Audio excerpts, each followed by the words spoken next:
Hello friends, आज हम जो आयुर्वेद में काय चिकित्सा में जो हमने ज्वर का चैप्टर जो पढ़ रहे थे उसको कंटिन्यू करते हुए उसको आगे बढ़ाएंगे। आज हम उसकी चिकित्सा पढ़ाऊंगी मैं। तो उसमें क्या है, सबसे पहले जो ज्वर रहता है, ज्वर मुख्यतः दो प्रकार का माना गया है, नव ज्वर एवं जीर्ण ज्वर। नव ज्वर मतलब नया ज्वर, जो अभी हमें 2-3 दिन ही हुए हमें उस ज्वर को आए हुए, उसे हम मानेंगे नव ज्वर। और जीर्ण ज्वर हो गया जो ज़्यादा पुराना हो गया, हमने मेडिसिन भी खाई हैं, ट्रीटमेंट भी अच्छे से करा है, लेकिन ठीक नहीं हो पा रहा, और वो उसे हम जीर्ण ज्वर की श्रेणी में मान सकते हैं।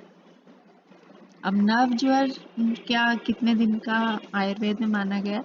1 से 7 दिन तक अगर हमें ज्वर रहता है तो हम उसे नव ज्वर की श्रेणी में मानते हैं। 7 से 12 दिन के बाद तक रहता है तो उसे हम मध्य ज्वर मानेंगे। 12 से 21 दिन तक जो रहेगा वे होगा पुराण ज्वर।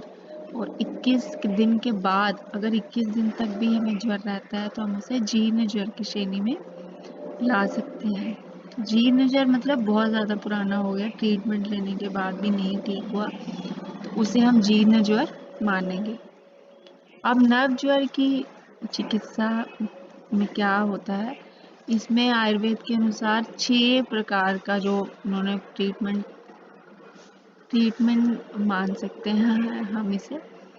तो इसमें उन्होंने बताया लंघन, स्वेदन, काल, यवागु प्रयोग, तिक्त रस युक्त औषध सेवन। तो सबसे पहले इसमें आ गया लंघन। लंघन से हम उपवास भी मान सकते हैं, और लंघन का मतलब कि हमें कम भोजन करना है।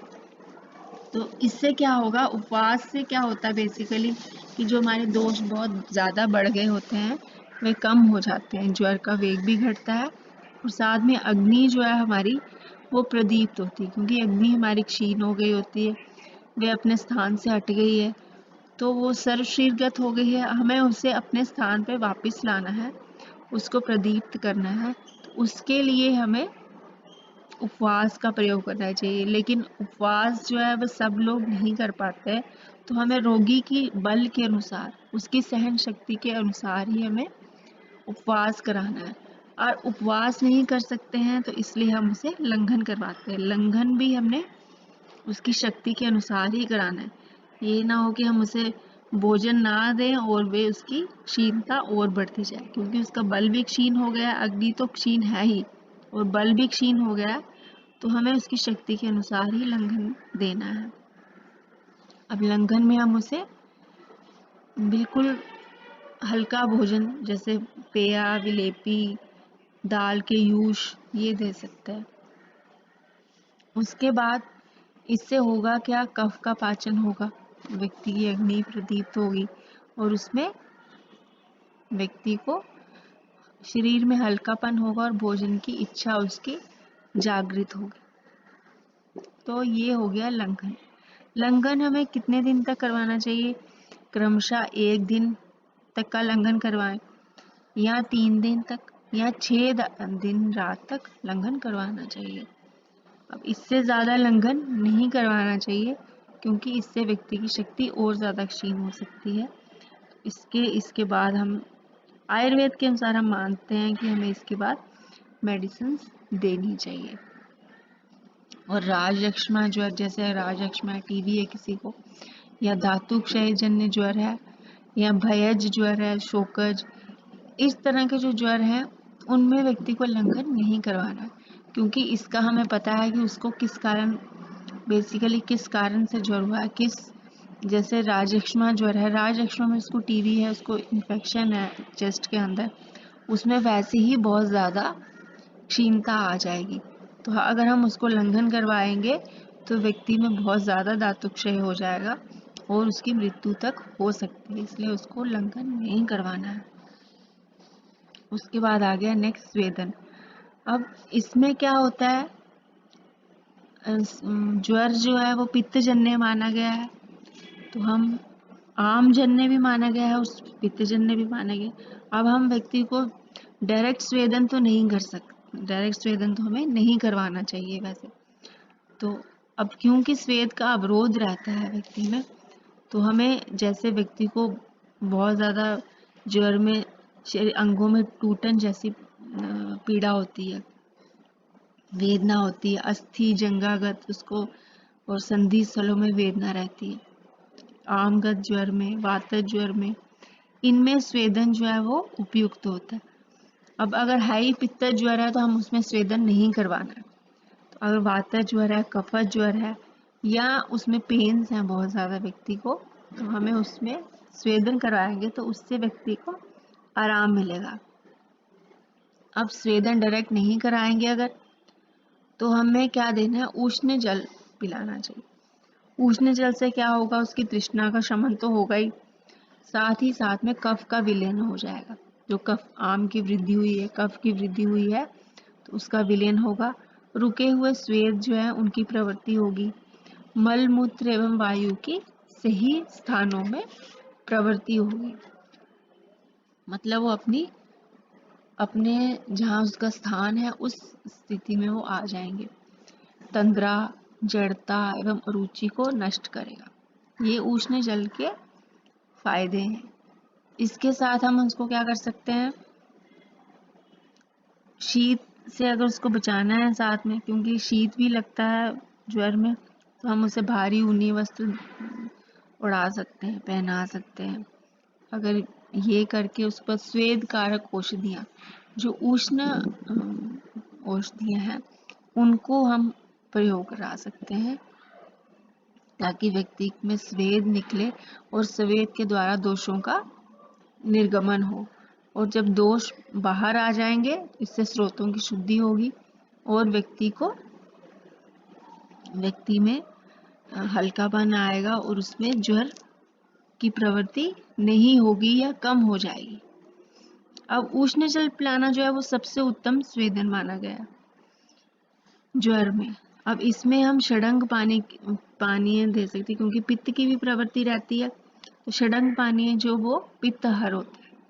पित्तहर है, अगर हम उसको उष्ण करके पिलाएंगे, दिन रात में एक सुबह अगर उसको गर्म करेंगे तो शाम तक या रात तक हमें उसको पिला देना है, और रात को बना के रखेंगे तो सुबह तक उसको खत्म कर देना है। अब षडंग पानीय के क्या घटक हैं, नागर मोथा, पित्त पापड़ा, खस, लाल चंदन, सुगंध वाला, सौंठ, इन सबको हमने क्या करना, समान भाग में लेना है। समान भाग में लेकर, जैसे एक एक भाग लेना है, एक एक ग्राम ले लिया, 10 ग्राम बना दिया, एक एक ग्राम लेके 10 ग्राम बना, 6 ग्राम है, ये बन गया। तो यहाँ अगर हम 25 ग्राम की या इससे ज़्यादा की, जितनी हमारी इच्छा हो उतनी क्वांटिटी में अगर हम इसको बनाते हैं, तो 2 लीटर पानी में अगर हम इसको लेकर 25 ग्राम को 2 लीटर पानी में लेके, तो इसमें मिक्स करके हम इसको आधा जब जल रह जाए तो हम इसको छान कर रख लें, और इस पानी को दिन में, पूरे दिन में, सुबह से लेकर रात तक हम इसे खत्म करना चाहिए। इससे क्या होगा, हमारे मूत्र की प्रवृत्ति होगी, मल का अनुलोमन होगा, वायु का अनुलोमन होगा, तो हमें हल्कापन महसूस होगा और हमें भूख लगना शुरू हो जाएगी। फिर उसके बाद आ गया लंघन, के बाद आ गया स्वेदन, स्वेदन के बाद आ गया काल। काल के अनुसार क्या रहता है कि 7 दिन तक ज्वर की प्रतीक्षा करनी चाहिए, कि ज्वर जो होता है अपने आप ही काल के अनुसार, आम का पाचन होता है, दोषों का पाचन होता है, उससे ज्वर अपने आप निराम अवस्था में आ जाता है। तो अगर हम इसकी प्रतीक्षा करते हैं, अगर हमें ज़्यादा तकलीफ नहीं होती और हम इसकी प्रतीक्षा करें और अपना सही आहार विहार रखें, तो हमारा ज्वर बिना मेडिसिन के ही ठीक हो सकता है। लेकिन इसमें व्यक्ति की शक्ति के अनुसार ही हमें इसकी प्रतीक्षा करनी है। लेकिन ये ना हो कि ज्वर बहुत ज़्यादा हो और हम प्रतीक्षा करें और व्यक्ति ज़्यादा से ज़्यादा क्षीण हो जाए, इसलिए इस चीज़ का भी ध्यान रखना है। काल के बाद आ गया यवागु प्रयोग। यवागु से हम मानते हैं खिचड़ी, लेकिन यहाँ पे हम लाजमंड या धान के लावा से बना मांड, मतलब बिल्कुल पानी जैसा हमने बनाना है। एक एक भाग चावल लेंगे और 16 भाग हम पानी रखेंगे उसमें, उसको उबाल के अच्छे से उसका पेय के रूप में इसको पीना। ये मतलब ऐसे खिचड़ी नहीं बनानी, खिचड़ी थोड़ी गाढ़ी होती है जिसमें चावल ज़्यादा रहता है, इससे इस तरह से बनाना है कि ताकि व्यक्ति की तृष्णा भी शांत हो और व्यक्ति की भूख भी शांत हो जाए। तो ये इससे क्या और व्यक्ति में क्या आगा, इससे भी व्यक्ति की अग्नि प्रदीप्त होगी, मल मूत्र एवं वायु की सम्यक प्रवृत्ति होगी, मतलब सही उसका अनुलोमन होगा, स्वेद लाएगी, प्यास को शांत करेगी, एवं सबसे बड़ी है ये ज्वर हर होती है और लघुता कारक होती है। अग्नि प्रदीप्त होगी, शरीर में दोषों का पाचन होगा, तो शरीर में लघुता आएगी। उसके बाद आ गया तिक्त रस का प्रयोग। तिक्त रस जो होता है वह माना गया है पित्तहर होता है। अब पित्त को शांत करने के लिए तिक्त रस ज्वरनाशक एवं पाचन होता है, इसलिए गुड़ूची, कुटकी आदि इन चीजों का हम से सिद्ध किए हुए जल की पेय जो आगू वगैरह का निर्माण कर हम व्यक्ति को पिला सकते हैं जिसको ज्वर है। इससे उसकी ज्वर भी शांत होगा और साथ में उसका तृष्णा आम पाचन होगा। उसके बाद आ गया अपथ्य। पथ्य मतलब हम इसमें क्या देंगे जो कि सही है ज्वर में खाने के लिए। जैसे पुराना साठी चावल होता है जो 60 दिन में पकता है। पुराना मतलब जो पुराना हो गया। वैसे भी हमें पुराने चावल ही ज्वरग्न व्यक्ति को देने हैं, क्योंकि वे ज्वरग्न शांत क्योंकि अगर हम गुरु भोजन उसको देंगे तो व्यक्ति में वैसे ही अग्नि क्षीण है, और गुरु भोजन देने से व्यक्ति में अग्नि और मंद हो जाएगी।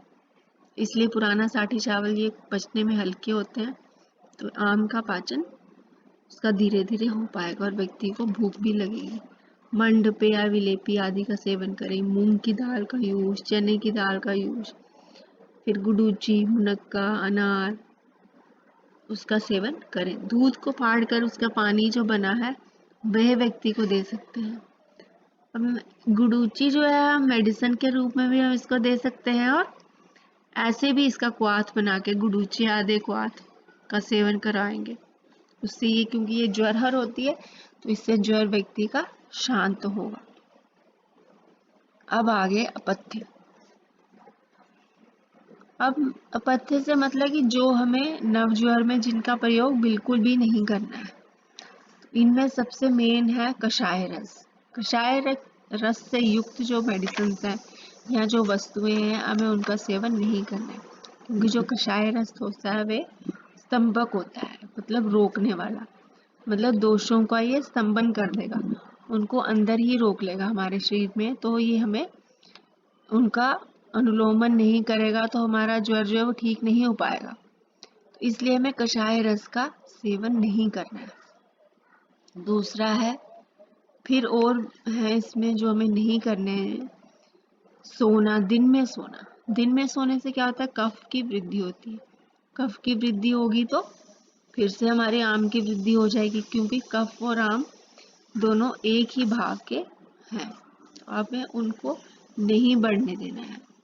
वो अगर वो बढ़ेंगे आम की वृद्धि हो जाएगी, ज्वर वैसे का वैसा रहेगा। अभ्यंग नहीं करना है। अभ्यंग में शक्ति क्षीण हो गई होती है। अभ्यंग करने से शक्ति हमारा जो शरीर रहता है या नवज्वरी का जो शरीर होगा वह अभ्यंग को सहन नहीं कर पाएगा। अन्न खाना मेन वही बात है कि हमें अन्न गुरु रूप में आ जाएगा, हमारी जो पाचन शक्ति है उसे नहीं पचाने के काबिल है, तो हमें अन्न नहीं खाना है। मैथुन नहीं करना है, क्योंकि शक्ति क्षीण है तो शक्ति और ज्यादा क्षीण हो जाएगी। क्रोध करना, इनसे भी शक्ति हमारी क्षीण होती है। वायु के प्रवाह में रहना या व्यायाम करना, क्योंकि हमारी शक्ति क्षीण है तो हम इन चीजों को सहन नहीं कर पाएंगे, और अगर हम फिर भी इनको करते हैं तो ये सब हमारे ज्वर के विरुद्ध जाएंगी और हमारे ज्वर को और बढ़ाएंगी। इन चीजों को हमें नहीं करना है। गुरु एवं स्निग्ध भोजन नहीं करना है। वमन, विरेचन आदि शोधन जो है वो नहीं करने हैं। इनके सेवन से हमें वमन होगा, मूर्छा, भ्रम, रुचि, तृष्णा आदि उपद्रव हो सकते हैं। इनका सेवन हमें नहीं करना है। अब इसके बाद आ गया जीर्ण ज्वर।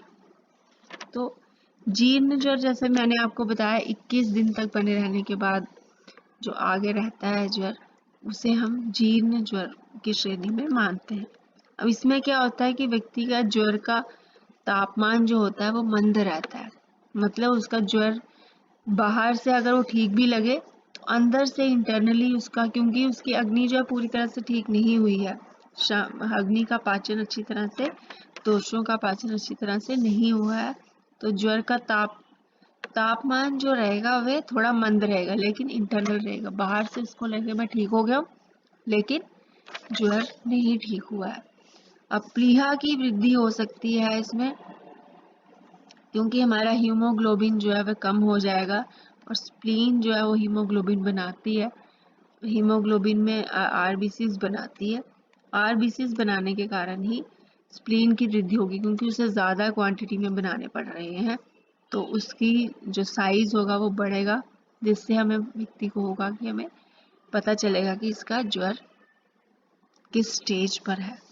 जठर अग्नि का मंद होना, ये तो सामान्य सी बात है कि व्यक्ति ने अपना खान पान आहार विहार सही ढंग से नहीं रखा है, तो उसकी जठर अग्नि जो है वो मंद ही रहेगी, ठीक नहीं हो पाएगी। अब इसका उपचार क्या है? उपचार है जीर्ण ज्वर में, क्योंकि कफ जो है वो क्षीण हो गया है, तो व्यक्ति में धातुगत जो हमारे ज्वर है वो धातुगत हो गया है, वो धातुओं में लीन हो जाता है ज्वर।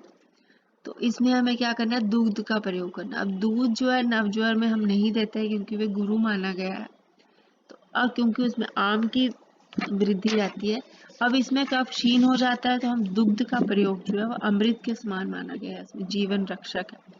तो हम विभिन्न प्रकार की औषधि हैं जो दोष के अनुसार हो, जैसे वातज है, वात के अनुसार ही उसको शमन करने वाली औषधि जो है उसको दूध में उसका पाक कर हम उसको उष्ण दूध को उष्ण या शीत उसको व्यक्ति को दे सकते हैं। दूध का पाक करके उसको व्यक्ति को दे सकते हैं। उसके बाद आ गई वस्ती प्रयोग, क्योंकि वात की भी वृद्धि हो जाएगी जब बहुत ज़्यादा क्षीण हो गया, कफ और पित्त क्षीण हो जाते हैं व्यक्ति में, तो अग्नि जो है प्रबल हो जाती है व्यक्ति में, लेकिन रोगी का मल जो है वो गाढ़ता रहता है, क्योंकि वात की वृद्धि भी रहती है, क्षीणता आ गई है व्यक्ति में, शक्ति क्षीण हो गई है, तो मल जो होगा उसका गाढ़दार रहेगा, क्योंकि वे खाने पीने में सक्षम नहीं हो पाता है, इस कारण रोगी का मल गांठदार हो जाता है। तो हम उसे अनुवासन वस्ती दे सकते हैं। अनुवासन वस्ती से उसका वायु का अनुलोमन होगा, तो इससे ज्वर कम हो सकता है, अग्नि एवं बल की वृद्धि होगी। तो ये था फ्रेंड्स इसका जीर्ण ज्वर का। जीर्ण ज्वर में हम अभ्यंग का प्रयोग भी कर सकते हैं, उसके बाद घृत का प्रयोग भी कर सकते हैं, क्योंकि रूक्षता आ जाती है हमारे शरीर में। फिर इसका विरेचन का इसमें निषेध है, क्योंकि विरेचन जो है हमारा पहले से ही हमारी शक्ति बहुत ज़्यादा क्षीण हो गई है, तो हम इसको व्यक्ति में विरेचन औषधि का सेवन नहीं करना।